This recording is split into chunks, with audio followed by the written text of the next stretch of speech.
The horns of victory are loud and clear, and they are singing the praises probably of both fighters, both Max Holloway and Arnold Allen, who delivered a really fun main event. But in the end, Max blessed Holloway, does it again in his incredible streak of beating featherweights, not named Alexander Volkanovski.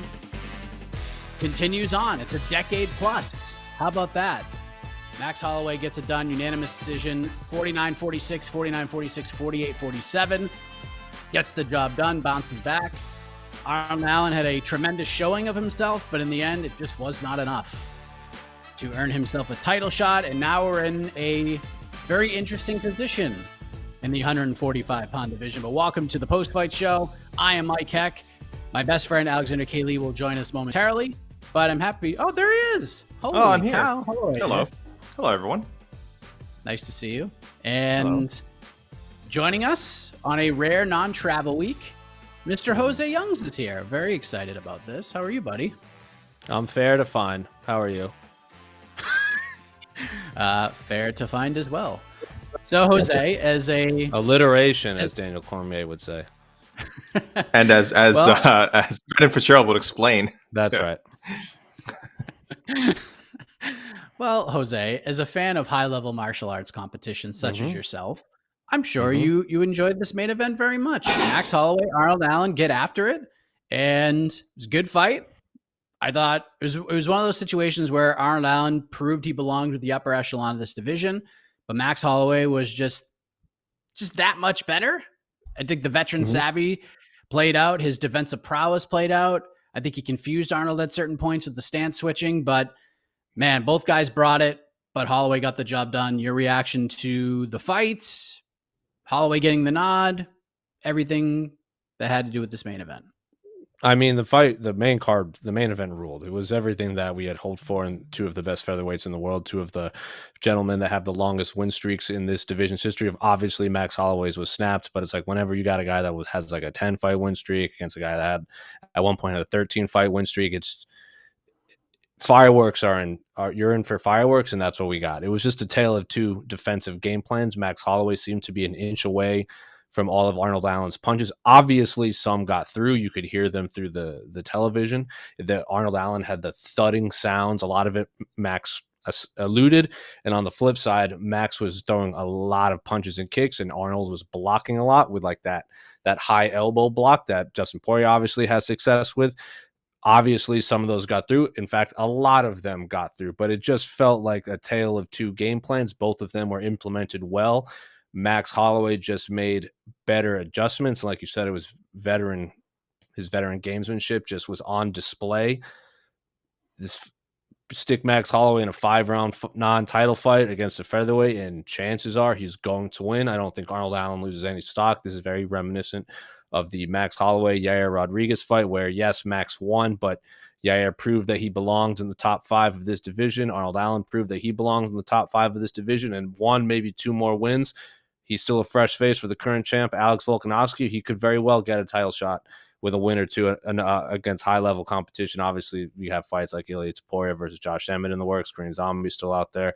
But yeah, there's both men, I think, maintain their place in this division. If anything, it cements them as two of the five best featherweights on the UFC roster. Obviously, there's some very good featherweights outside of the UFC, but checks all the boxes. Tale of two defensive game plans, both of them implemented to perfection. Max Holloway just found ways to sneak his punches through Arnold Allen's high guard and beat the soul out of his midsection with those kicks. Yeah, those some nasty kicks down the stretch. AK, your thoughts, and how did you score this one? How did you score this fight?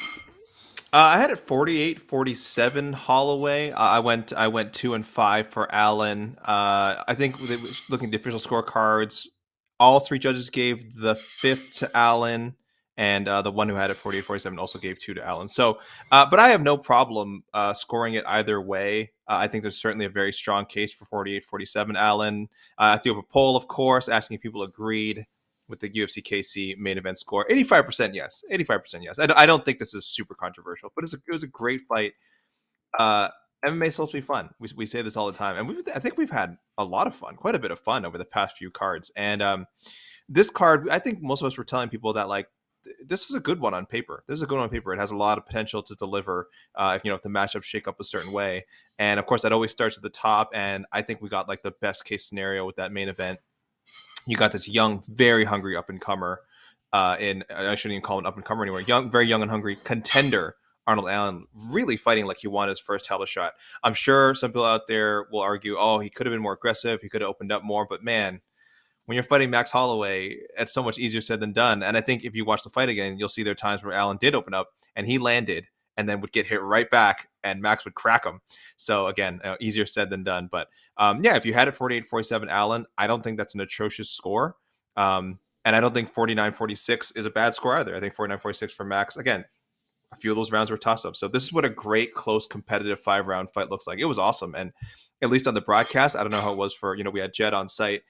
It looked like it was a pay-per-view fight. It had the energy of a pay-per-view fight, and it totally delivered. So I'm really, really thrilled with how that main event turned out. It would have been cool to get sort of a fresh challenger, but Arnold Allen will be back. It's just going to take him a little bit of time to get back to a surefire title shot.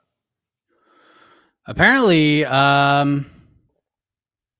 Dana wasn't thrilled with Arnold Allen in the 5th round. I don't know. I have to go back and watch it. I can't imagine why. Maybe the grappling, he didn't go for it, but there's the cards right there. I scored it 49-46 for Holloway. I was live blogging, so it's really tough to like get the complete gauge of everything while you're doing everything at once. But I gave Holloway the first, I gave Allen the second, I gave 3 and 4 to Holloway. 5 I was gonna give to Allen until that final flurry, and like Holloway landed that left hook and Allen hit the floor. And I was like, I don't know if it's a knockdown, but the way Arnold got up and reacted to it, like he was pissed. Like, damn it, I can't believe I just got dropped at the end. I was like, oh, maybe, I guess that is a knockdown. So I just gave the 5th to Max, but still 48-47, 49-46. I think they're fine cards. 48-47, I think it's kind of a bridge too far to score that fight for Arnold Allen. But hey, listen, if you did, who am I? But how did you score it, Jose? Are you in the 48-47 camp as well?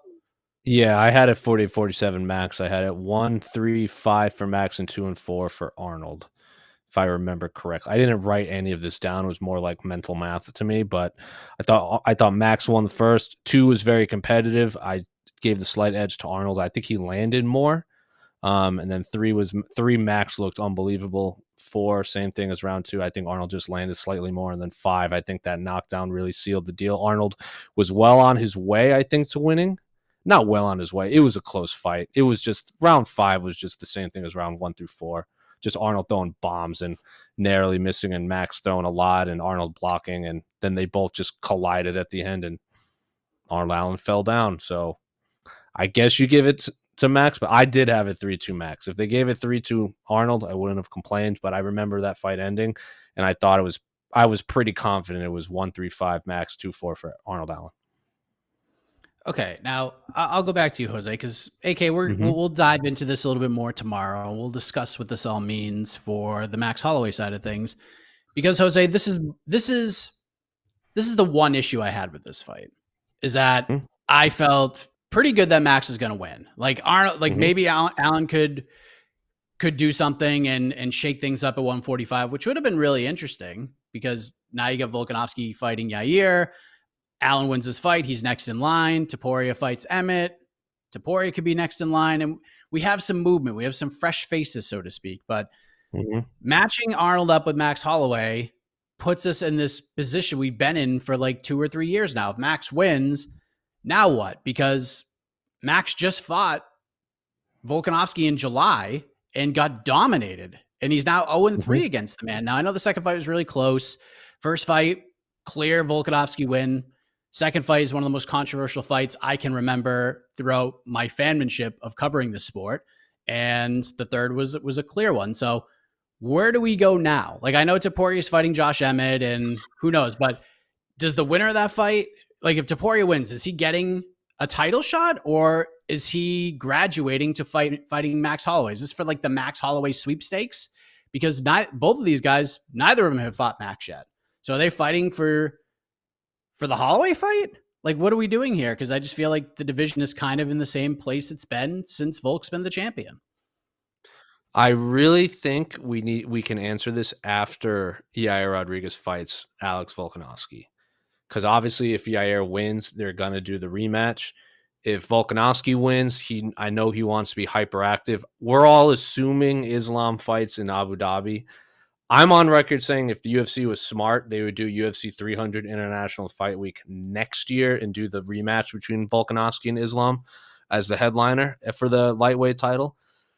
I guess it would just depend on if Volkanovski wants to stay active, or I know Dana White said Spain is kind of on their radar for potential fight night maybe next year. So if they're going to go to Spain, Ilia Topuria is the only man that could really headline that, and so I think they could just throw him in there against anybody, especially if Movzar beats Mitchell and then he wins again. Maybe they could, rematch or not rematch. They never fought. They could fight in Spain. I really think we need to see what the champ Volkanovski does against Yair Rodriguez and how active he wants to be, because there's a logjam named Max Holloway at the top of the 145-pound division, and it is in there pretty tight, and I don't think that's budging against anyone besides Volkanovski. I mean, Ilia Topuria is fantastic. Brian Ortega is hurt. Korean Zombie has one fight left. I don't know, man. I don't know. Giga Chikadze's still out there, but he got pieced up pretty easily. I don't know. And then for all we know, Aljamain Sterling beats Henry Cejudo, and then he goes up to 145, and then all of a sudden we have Aljamain Sterling in the 145-pound division. So I don't know. Ask me again on the Sunday after National Fight Week, and I'll have a better answer for you. Yeah, and now you make an interesting point about Volkanovski maybe going back up to 155, because guess what? The man named Benny Dariush was supposed to fight Charles Oliveira in 2 weeks' time, and now that fight's not even happening. So do they just push this one back? And I mean, I'd love for them to do it in June because that card friggin' needs it, but it's probably going to be too soon. Maybe you do it International Fight Week. Maybe you do it the 2nd July pay-per-view, but that fight needs to happen sooner rather than later. What, Beneil and Charles? Yeah. Nah, forget that. Just give Beneil the title shot in Abu Dhabi. Call it a day. That's I'm okay. I'm okay with that. Dana did say at the presser they are working on another co-main event for that card, even though they just put out an updated lineup today. So who knows? Who the hell knows what's going to be in this position? Bilal did tweet some eyeballs, so maybe he's in there somewhere. And Gilbert Burns tweeted a bunch of money emojis, so maybe they throw those two dudes in there. Gilbert Burns versus Bilal Muhammad 3-round fight. I'm here for it. I am super here for it. Well, we shall see what happens. But featherweight is it's an interesting place right now. We have bonuses, gentlemen. We have bonuses. We have 3 performance bonuses and a fight of the night. How about that? So the fight of the night, not the main event. It is Bill Algeo versus TJ Brown. Damn good fight. AK, you're not happy about that?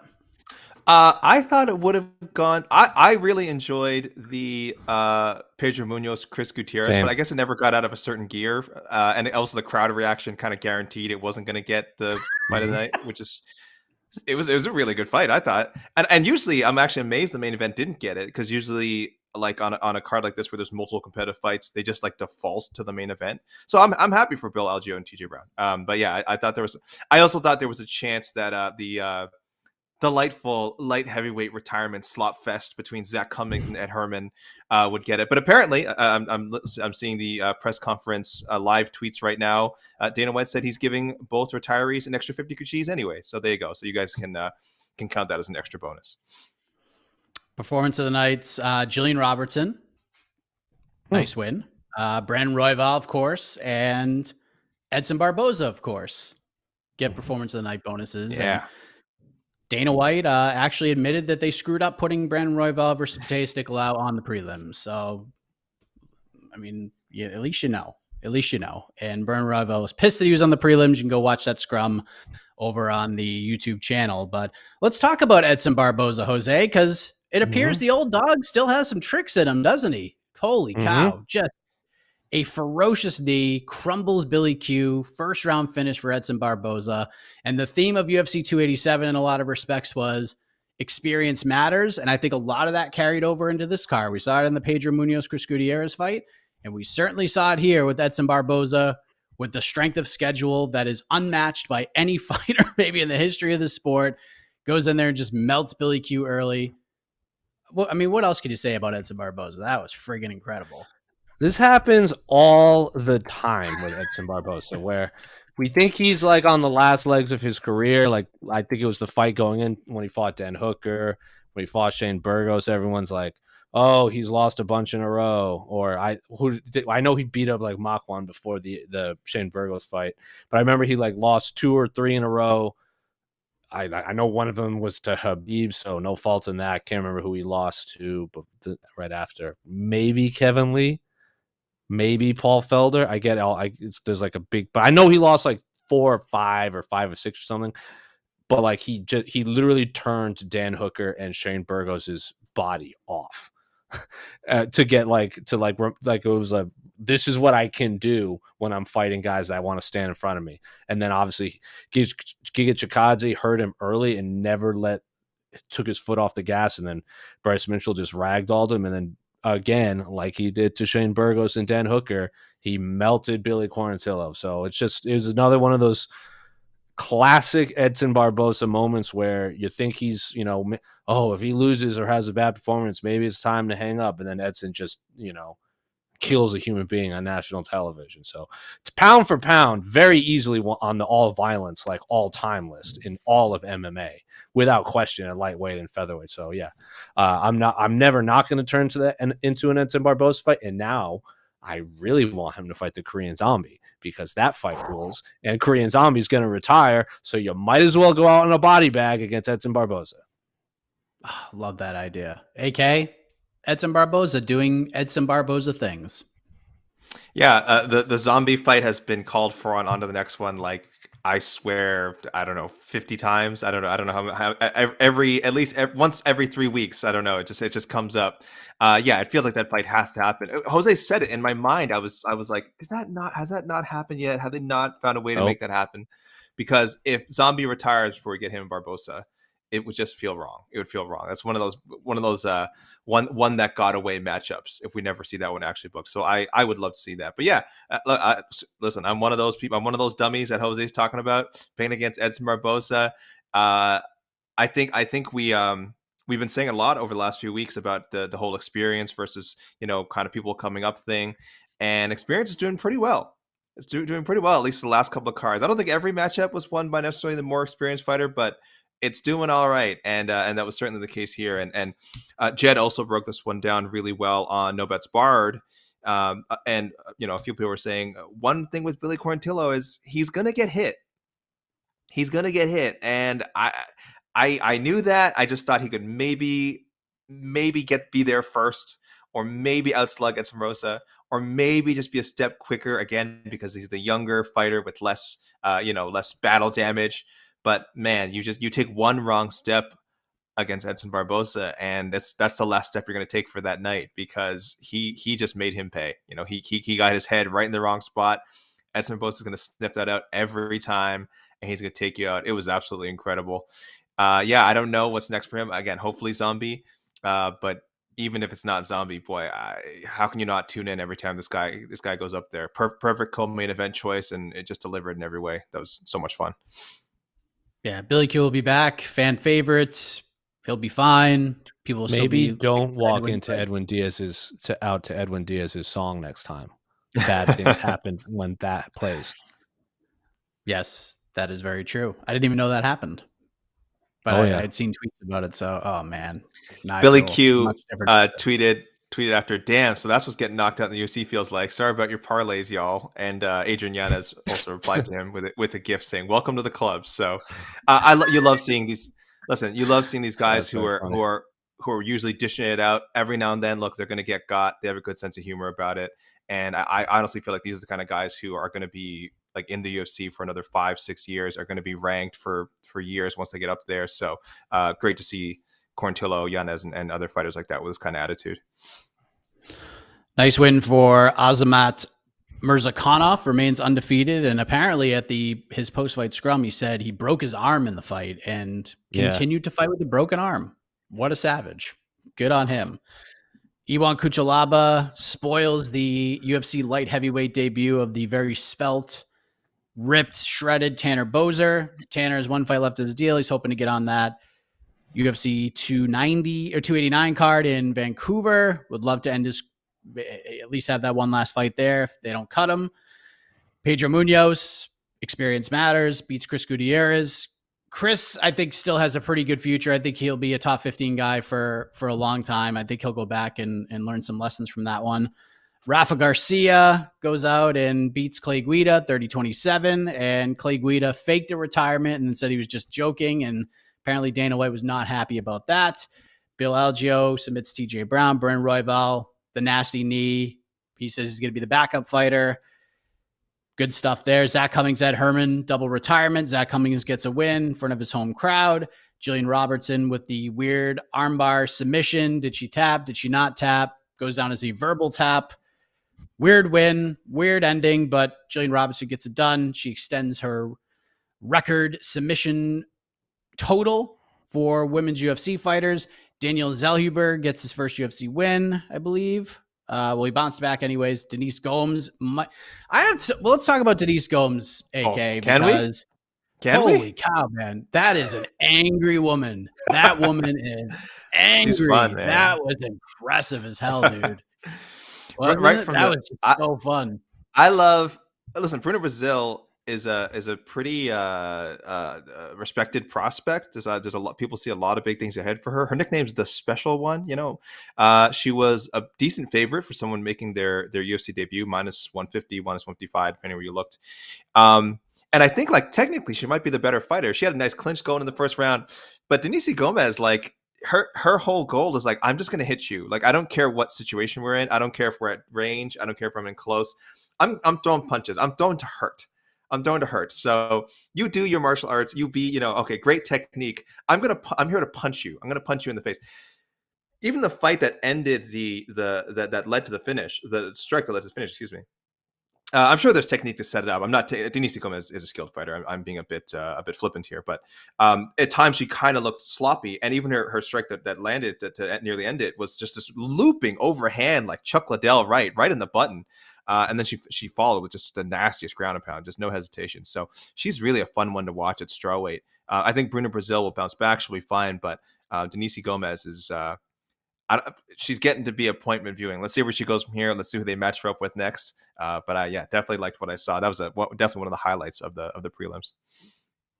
Anybody else from the prelims stand out to you, Jose, or would you like to wax poetically more about Denise Gomez? Because I'm here for it if you are. You're muted, but I can't. Can you hear me now? Yes. Yep. I'm just because you cut off for a second. I'm assuming you asked me about the prelims because that's what AK was talking about before.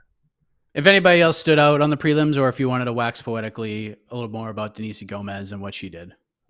I mean, Denise Gomez is a scary individual, so we'll say that. I hope the UFC doesn't cut Lando Venata right away. I know he's had some rough luck, but he's obviously a very exciting guy. I think he's a good litmus test.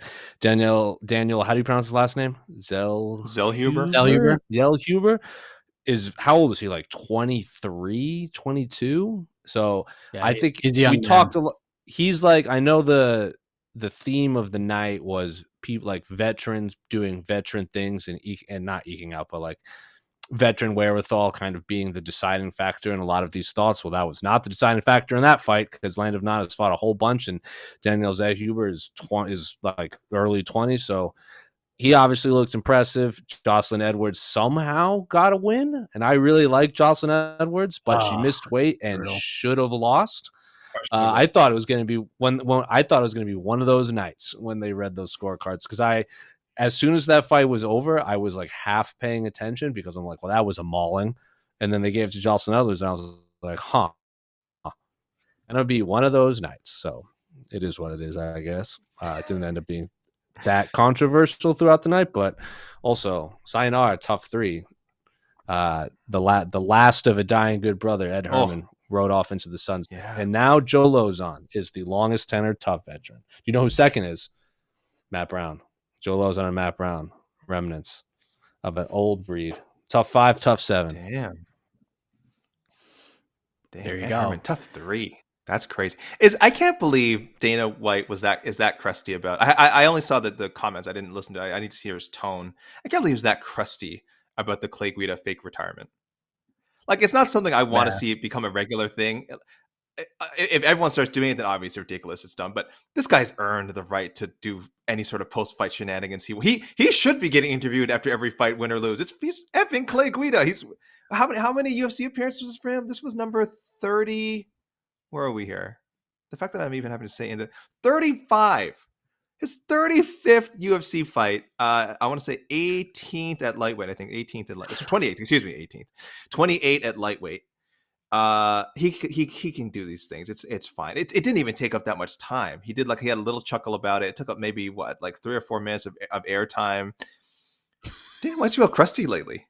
He's real crusty. I don't know. He doesn't seem a bit of a bad mood lately. He's not putting up with any shenanigans or hootenanny. Yeah, that was a weird one. I don't know. I don't know how I felt about it. Okay, I don't want if everyone starts doing it, it'd be super annoying, obviously. But it's Clay Guida. It's funny. Yeah, I mean, Hall of it Famer just Clay happened. Guida.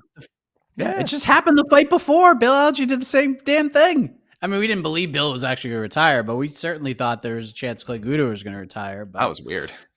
That was a weird. it was very weird. I like what he was going for, but it wasn't exactly like his Colby Covington, racist, filthy animals moment or whatever he didn't. I don't think it's going to quite spark his career as it arguably did for Colby Covington. No, people seemed very confused by it all. yeah, exactly. The fact that Dan Cormier had to say, please boo him. Please boo him, Kansas City. That's not a good sign. That's not a sign of good heel work, as it were. So, Bill Alge, great fighter. Love watching the guy fight. The marketing strategy might need a little work. Well, apparently he's a Philadelphia native mostly, and he was just salty about the Super Bowl results. So I guess he explained more of it at the post-fight scrum. But last thing I'll say about the experience matters things. Find you Eric Nixick as the non-experienced fighter to just say what you need to hear heading into round 3, because Eric Nixick just laid into Daniel Zellhuber. That was a motivating speech. I was ready to run through my garage door here after listening to Eric Nixick do his thing, and that sparked Daniel Zellhuber to go in there and get a win. So if you come to one of these, up-and-comer versus experienced fighters thing, just go to Extreme Couture for that one and let Eric just scream at you before the 3rd round, and maybe he will motivate you to a victory. All right, so there you go. Let's bring in Casey. We'll take a few questions. Hello, Casey. Hi, everybody. Jose, Hello. you're good in time, Jose?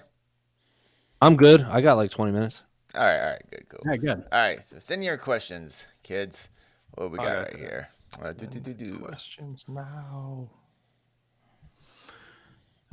What does Max gain from this win? I don't think the UFC will book Volk versus Max 4 with how dominant Max beat him 3 times. He gains money. What does Max get? Money, yeah. Yeah, well, outside of it, I guess that was always the problem with this fight. Right? Yeah. Yeah, that was always the issue. I don't know what he gains. Kind of whatever he wants outside of a Volk fight. He becomes the biggest Yair Rodriguez fan and will have to be a Yair Rodriguez fan for 2 fights minimum. I don't know. I don't know. Also, Joseph Boza, it's dominant, not dominate. How dominant Alex beat him 3 times. Please. I'm sorry. This drives me crazy. I won't harp on. I won't give a grammar lesson like Brendan Fitzgerald did today. But people, dominant is an adjective. Dominate is a verb.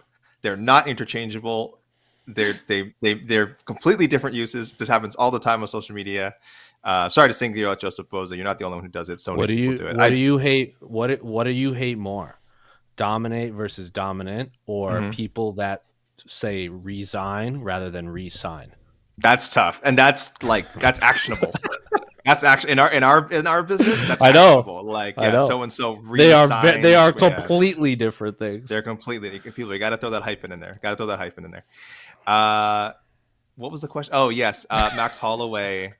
Yeah, again, obviously he gains a win. He gains on the paycheck. I mean, he keeps this record of since losing to losing to McGregor, right? He hasn't lost to anyone at 145 pounds, not named Volkanovski, which is just insane. Which is insane when you consider some of the names he's fought. He was the mileage he was he has 21 on him. years old when he fought. Was 21 years old, and he had an injury. They both had injuries in that fight. That was a lifetime ago. You think there'd be also short MMA, notice. Yeah, there you go.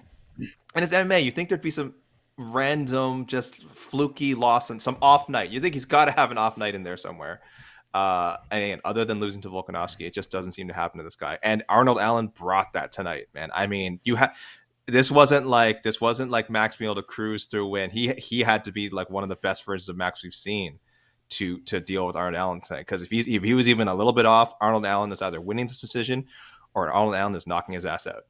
Arnold Allen was great tonight, but Max Holloway is one of the greatest of all time, and Allen might get there someday, but it just kind of shows you the difference. I got a question. Okay. Why doesn't Max, or should Max, take a fight at 55? Sure, he could. Yeah, if he wants to, he Should can. Should he? Yeah, for the right matchup.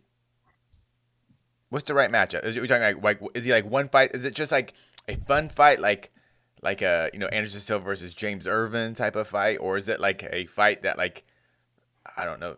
I'm not like a Benil Dariush. I know that fight that's not gonna happen, but something like he'll be like one fight, like one fight away from fighting for the title at 155.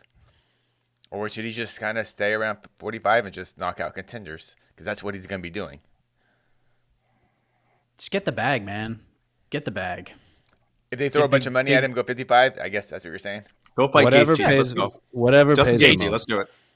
No, because I really want Poirier Gaethje too. So I'm not going to have Max Holloway ruin that. Well, listen. Look, if they don't get Betty, I've been on this kick for a while, and we don't know what's going to happen if they rebook this Oliveira fight, which at this point I don't think you should. Because if Oliveira is banged up, he's probably not going to be able to fight until July. That you're playing a risky game if you're hoping Dariush can win and turn around and fight in October. That is a risky game. So if you're going to rebook that fight, there's a solid chance Dariush ain't going to be ready for October. And I do believe that if Dariush isn't the guy, Dustin Poirier is going to get that title shot. That's just how I think it's going to happen. Just because he's a name, he's a star. They haven't fought before. He's coming off of a win, a fun fight, all of that. The story of the climb, and he's never been able to grab the undisputed brass ring. Maybe this will be his last shot. So I could definitely see that happening. So I don't know, man. I don't know. I wouldn't hate Max Charles too at lightweight. I was gonna say that too. That's one too. At 55. Because the first one was at 45. Or Connor Max too at lightweight. Connor, yeah. Well, I don't know if Connor's fighting. Yeah, I just don't think that's happening. I think the Charles Max at 55 a rematch. I love that idea. I remember. Yeah, when someone on our Slack channel, were like, "This fight card feels long." I always say the longest fight card I have ever watched in my life was Charles Oliveira versus Max Holloway. But at the whole time, I was like, "This main event's going to be so good; it's going to be worth it." And then we saw what happened. Yeah. This is a fun card, but it did feel like it was like a really long card. This is not the Ronda Rousey Betchkahea card, but that was 6 fights on the main card, 2 tough finale fights on the main card, UFC 190. That's terrible. That was a tough hang. This might be the first card we've had in a while where none of the scheduled fights got changed and there was no fight day change. You guys go to Tapology.com, check out the page. Normally right at the bottom, there's sort of all the, anything that was changed, even rumored bouts that were, fizzled. Nothing. This was everything that was written up, everything that was reported ended up coming to fruition. Very rare. So that's probably why we ended up with a pretty sturdy 14 fight card. I'm not saying it's a good thing when fights fall through, especially for the fighters involved. I would never wish that, but for people who, I'll speak for myself, when we have to cover a card and it's like a 13 fight card and it gets knocked down to like 12 or 11 fights on fight day. Listen, I'm not gonna lie. There's a part of me that's kind of like, it's a bit leaner now. It might be a bit more watchable. So you hate to see it happen. I'm glad it didn't happen for this card. Like I said, I think the card overall was really, really good. I think if you tuned in from beginning to end, you had yourself a good time. But it was a lot of MMA to watch. That's for sure. Speaking of new fights, I don't know if you guys, I'm sure you guys saw this, but Bryce Mitchell now fighting Movsar Evloev at UFC 288. How about that? Sometimes look, good. Oh man, kudos to Bryce, man. Like you can feel however you want about some of the things that comes out of his mouth, but fighting Ilya Taporia and Movsar Evloev in consecutive fights. He fought Edson Barboza. And Barboza. He made us forget how freaking crazy dangerous it is to fight Edson Barboza. That's how crazy Bryce Mitchell is. And of course, what he says on the mic sometimes, like, but in the cage, excellent fighter. And kudos. My new zombie versus Ortega is Movsar versus Ilya Taporia. I've been calling for that fight for like 2 years. That fight's going to happen someday. Well, they were booked, right? They were booked, right? They were, but whatever deity you worship hates me, so they took it away from me. All right. We got a question for you guys. We got a few. What do you do with the Raw Dog? Does it need one more fight for a title shot? We still got Figgy versus Cop coming up. No, I mean, I'll give. I'm not gonna just waste the. I mean, this will not be my wild card pick because it's too easy. But yeah, Royval gets the winner of the title fight. After that performance, you don't do that to Mateus Nicolau. You just don't. And hearing the way Royval ironed it out, I don't know if you guys saw this on his scrum. Royval was saying that the UFC was not going to re-sign sign Mateus Nicolau after that last win.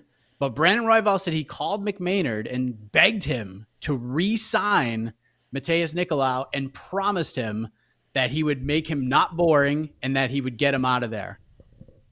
And that's the story Brandon Royval is telling. Who's calling Mateus Nicolau boring? I don't know. That's what Royval said.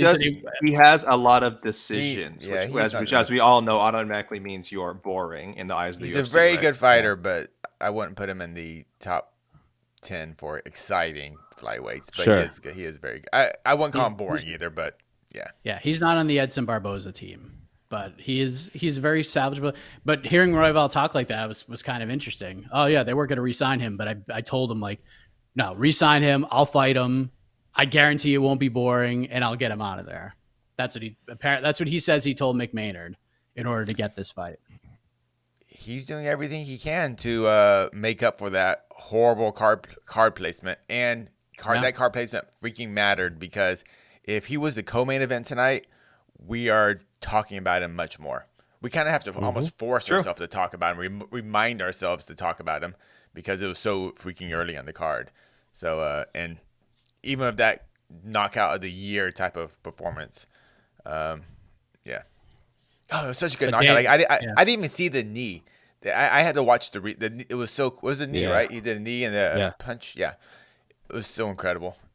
It's so weird because the UFC and Dana White specifically are always talking about we want guys who go for finishes. We want guys who are exciting and aggressive. Like this guy's one of the most aggressive, like finish hunting guys in any way. To the detriment of his own body. To the detriment, exactly. The fights he's lost are probably because he's just going all out and going all in, right? I mean, Brandon Moreno, Pantoja, the two guys who were fighting for the title. He probably could have done, I'm not saying he necessarily beats them, but he could have done better against them probably if he's not doing this all in, I got to get a finish thing. But listen, that's how he does. And I wish the UFC appreciated that. And like we said, put him in a more prestigious spot on this card. So listen, he proved them wrong. And Dana White even said afterwards, I effed up. Or we effed up, I don't know. So, but that they made a mistake and that fight shouldn't have been in the prelims. So hopefully they do Royval right. If he gets a title shot, I don't buy that one bit. Made him. They didn't. It was an accident, or we just didn't notice. Come on, man. Like, jeez, just intentional flyweight erasure. We thought flyweights suck, and it turns out they don't. Everyone knows about flyweight unders apparently, except for Dana White and the matchmakers. Yeah, except the biggest gambler in the building, Dana White. He would never do that. Oh yeah, you're right. And I've learned at this point, and Jose is here, so he can attest to this. He was there when it all happened. I just can't feel confident Manel Cop enters a cage until he actually Facts, enters the cage. Bro, facts. He's had some Sorry. weird luck. He's had some weird luck. I can't I put know. that juju into the universe again. So I agree.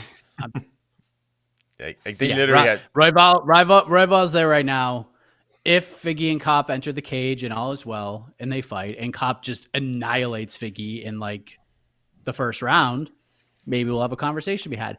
Maybe we get Royval versus Cop, #1 contender fight, because you best believe Moreno and Pantoja could probably get to beat 6 shades of crap out of each other, and I don't think it's a fight either of them are going to be bouncing back real quick from. So Honestly, I would rather see Royval versus Cop and give Figgy just someone. incredible. Give Figgy, I don't know, whoever number 6 is or something. I don't know, but I want to see. He could fight Cody Garbrandt at 135, something like that. right? AK. Yeah. Still a chance. Speaking of effing up, they should have made that fight. Yeah. Does the glove exchange stick around like jersey swaps in other sports? No, the UFC clearly Dana White hated it, so I thought Well, that it was doesn't so work cool. because you're wearing the same gloves. This is true. Like, This it's is the this is same a problem. gloves. And even the jersey swap doesn't even work. And like if it was like a cool fighter shirt, like no, you made custom fighter shirt, but it's just the weird Venom jersey. So no. It was Yeah, back in the day, it would have been great if you could have handed like your sponsor covered shirt over, like, here you go, man, Condom Depot. Which I've seen that before. They used to do that. Like fighters would do their actual fighter shirts, but some major pay-per-views that have the main event or title fights will have like custom Venom jerseys. Or obviously back in the day with Reebok, because remember Habib and Dustin traded shirts in Abu Dhabi, and then Habib raffled his off for charity. yeah, but I think just in general, just the regular fighters, I saw the. Someone's saying swap trunks, but it's the same thing. The trunks are these Venom, like there's not enough really a lot of variety there. So Yeah. unfortunate. What else we got here? But I thought it was very nice, especially with the people didn't see Cub Swanson's tweet showing that Rafa that was Garcia awesome. met 11 him years and, ago or and something? Clay Guida 11 years ago when Rafa Garcia was 16 years old at a BJJ tournament. It's so cool. Like there was a lot of stuff. We talk about how exciting the fights were, but a lot of the stuff around the fights was so cool. Like the Zach Cummings, Ed Herman double retirement. Like I guess we really haven't really talked about that much. If only that's how all MMA retirements could go, right? You have a sensible matchup. You have a fight where neither guy's really cutting that much. Ed Herman hasn't been cutting weight for One guy clearly did not cut 4 weight. years. Zach Cummings fighting at light heavyweight for the first time since, I don't know, probably his regional days. I think there's like a random light heavyweight title fight in there somewhere. And they just had a good time. They threw down. They had a good time. Some illegal kicks were thrown. Afterwards, both guys retire. One guy gets retired in his hometown. Another guy gets retired after fighting in MMA for 20 years. No hard feelings. Extra 50 G's from the boss. It should. Nice. This is how it should be. The fight that we kept talking about as like the opposite of that. We were talking about in our internal Slack was Shogun and Ihor Porteria, which were like people don't even remember that fight happened now. Like that was Shogun's last fight. It's like a trivia question. It's like just no one remembers it now. Yeah. Did you guys see Max Holloway says he wants to fight Zombie next? Ooh. That'd be bad. That's a fun fight. I'll settle for that. All right. I'll settle All for right. that. That's not bad. That's not bad. Well, I guess that's what Max Holloway was gonna do. As far as because Max Zombie's not a contender. It's still a fun fight we haven't seen yet. So that's Zombies also said forever that that's like one of his dream fights, and it'll be his next fight. Pretty cool. Yeah. Hope Zombie gets what he wants.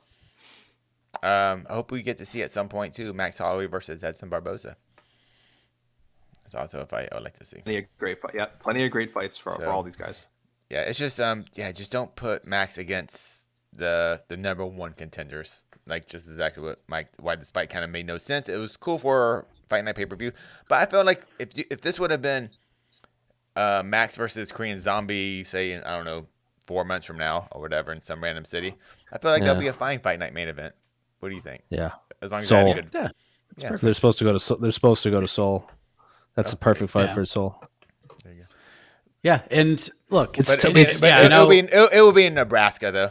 It's tough because like there's people out there that think Arnold Allen won, and I'm not going to argue against that. So it's tough because like this fight made no sense on paper, but if like two of those judges felt the same that a bunch of fans thought, then we're talking about it differently. Like, oh, great matchmaking. Arnold Allen beat Max Holloway. Like, it's tough. No, I mean, yeah, tough. it's I get it. Like I said, it's a great fight on Mhm. paper, but I just wish Max had lost like 3 in a row or something. I don't know. It's just really weird.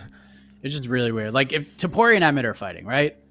If Topuria wins, do not do, for the love of God, Ilia Topuria versus Max Holloway. Do not do that fight. But if Josh Emmett wins, you could do Josh Emmett versus Max Holloway. That makes sense, because even if Josh wins, probably still isn't getting a title fight. You know what I mean? There's not like significant championship stakes involved for really either guy at the moment. But But Topuria Topuria Holloway would be, yeah. Topuria Holloway makes just as much sense as Allen Holloway. So who knows what the UFC would do? Yep. Who does know, right? We'll take like one more, because I know we gotta wrap up shortly. Real quick. What do you want to, Casey? I saw. Oh, that's a good one. I saw people asking about both Pierre Rodriguez and also the. Oh, I guess we mentioned the Robert already. People talking about the Pierre Rodriguez, the tap. Oh yeah. Yeah, we could throw that up there. Okay, Yeah.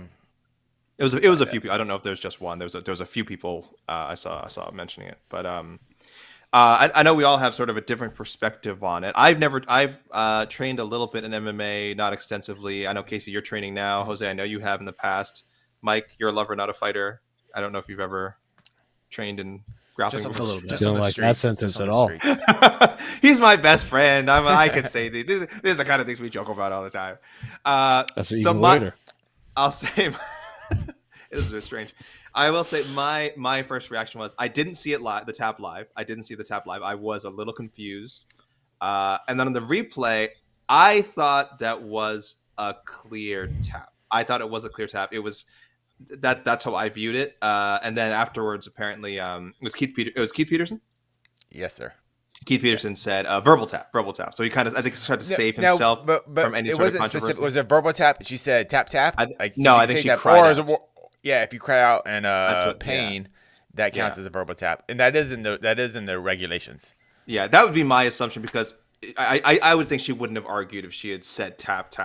I think she probably cried out, and then I think he called it on the controversial tap, and then when he thought about it, he was like, oh, like he kind of saw the controversy, and he's like, oh, there was I think he thought quick on his feet to kind of try to avoid more controversy. But I don't know. Jed might have a better perspective. I think Jed said he didn't think it was a tap. Did we mention Jed? Jed is in Kansas City, so he doesn't think it was a tap. Oh no. Sorry. I'm sorry. He said she shouldn't have made that motion, and if there was a verbal tap, it doesn't matter anyway. That she very thrust her arm towards the hold, but it wasn't like a clear tap on Jillian Robertson. So that's the controversy, right? To me, it looked like she was tapping like out of instinct, like she didn't mean to. But it's not a tap. It's not a tap because the ref literally said they didn't stop the fight because of the tap. It wasn't that. So this is true. We can just take that out of the equation, honestly. So basically, the ref said he heard a grunt or a sound of pain, and basically he stopped the match. And I'm assuming the pain sound plus the arm being in a very compromised position was enough. And I'm pretty sure by the rules you can do that. And Yep. My personal opinion is in the gym, that's a tap. Absolutely, it's a tap. That's an actual tap in the gym. If you make any noises like pain, that's also a tap in a gym. But this is a professional fight at one of the highest levels. That is not a tap at this level, especially in an arm bar position like that. That's pretty much on Pierre. Pierre. That's on Pierre. Honestly, I believe it's on her if she wants to get her arm snapped off. That's just how it is. At an amateur level, at a low level, maybe a low pro level, the ref can stop I will give the ref the discretion to stop the fight, but not at this level. That is on Pierre to tap again and make it clearly known. But if the ref she did cry out, you're okay with if there was like a scream or a cry. Yeah, I wish they would have shown a replay with like no commentary so we could hear it better. But they didn't do that, so I can't give you a definitive answer. But in the end, I don't think she was getting out because that was Julian Robertson. So I think it's kind of, we'll talk about it for a little bit, but I think it's a nothing burger. And then, yeah, when I was doing the Fury FC breakdown and everything going on, I talked to John McCarthy for like a half an hour about what happened with that choke and the armbar and everything. And he told me that like there's such importance to the backstage conversations before they actually go out and fight. And John McCarthy said, he goes, let's just say, there's two somewhat grapplers. One's like really heavy on submissions. Let's just say like Ronda Rousey and Miesha Tate were fighting. I would go to the back and I would tell Miesha Tate like, hey, this is what's going to happen. Here's the rules. If she gets you in an armbar and your arm hyperextends and you scream, I'm stopping the fight. That's it. It's over and done with. Because you're right. That is part of the regulations. Like that could be shown as a verbal tap. But who knows what happens in the rules meetings? Maybe Keith Peterson said, look, if she gets you in a position, you scream and your arm gets hyperextended, I'm stopping the fight. Like that conversation could have happened. We don't know. Yeah. But it's just the aesthetics of it all, where like it clearly looked like she was trying to tap, and then he hesitated, so it looked weirder than it was. Yeah. So I think if he had stopped it right at the initial tap, I don't think we're having this conversation right now. I think it was kind of the hesitation and just the aesthetics, how just weird it looked. You know what I mean? It looked like there was a hesitation. I'll grant it did look weird, and it's not a fun position for the ref to be in. That's just, he's like, that's not. Pierre put the Peterson in a tough spot that he didn't. I don't say he didn't deserve to be in, but it was a tough spot for the ref. And to be fair, she did exactly what she was supposed to do. Mm-hmm. Oh no, I didn't tap because it looks so weird. Like that's what you're supposed to do in that situation. Sure. I didn't tap, and you talk a bunch of noise. You look at the opponent and be like, I didn't tap. You didn't tap me. It wasn't a submission. You didn't win.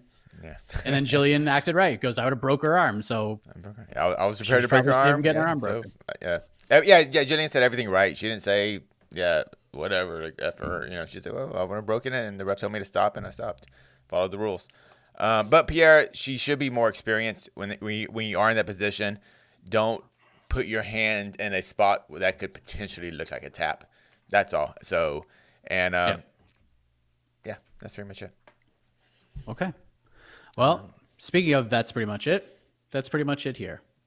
So thank you for joining us. UFC Kansas City is in the books. But guess what, everybody? If the beauty of a live audience and people reacting to a great main event, if you love that feeling so much, don't worry, because the UFC returns to the Apex next week. And I believe we have heavyweights headlining. That's accurate, right? Yep. Heavyweights?